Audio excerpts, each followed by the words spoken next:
Oui. Écoutez, moi, c'est vrai que quand on voit l'enthousiasme en Europe et dans les appareils des partis, on se dit que Kamala Harris est déjà élue. Je peux le souhaiter. Néanmoins, je reste quand même assez prudent pour plusieurs choses. J'ai le souvenir que Donald Trump... Tout le monde a été prudent ici. Hein. Bon, j'ai senti un certain enthousiasme quand même. Kamala Harris réveille les foules. Moi, je dirais non. C'est tout à fait vrai. Je dirais, je m'expliquerai.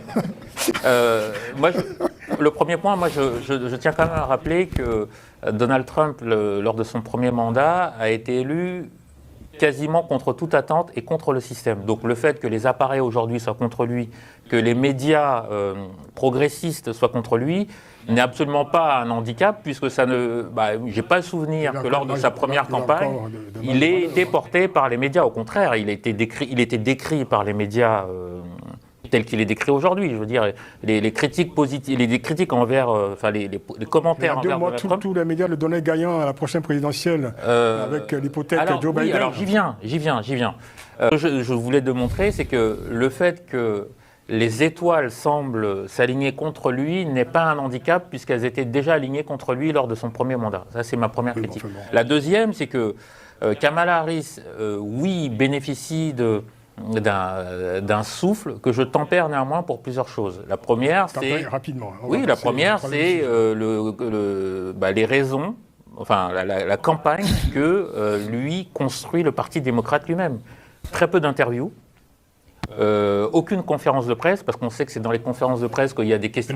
Elle en a donné là avec CNN. Je ne fais que reprendre. Elle a donné je ne fais que reprendre. Avec CNN. Je ne fais que reprendre la feuille de route. Oui, mais sa première conférence de presse a eu lieu pratiquement tous les 2 jours. Je n'ai pas dit aucune conférence de presse. Ah, c'est ce que tu as dit. Bon, alors aucune conférence de presse. Et je ne fais que reprendre ce que dit le Parti démocrate. L'a eu avec. Je ne fais que reprendre ce que dit le Parti démocrate. Il faut conclure, Guy, s'il vous plaît. Et lors de son interview, donc en compagnie de son colistier. Par contre, là, je me permets quand même d'amender ce que dit Alfred.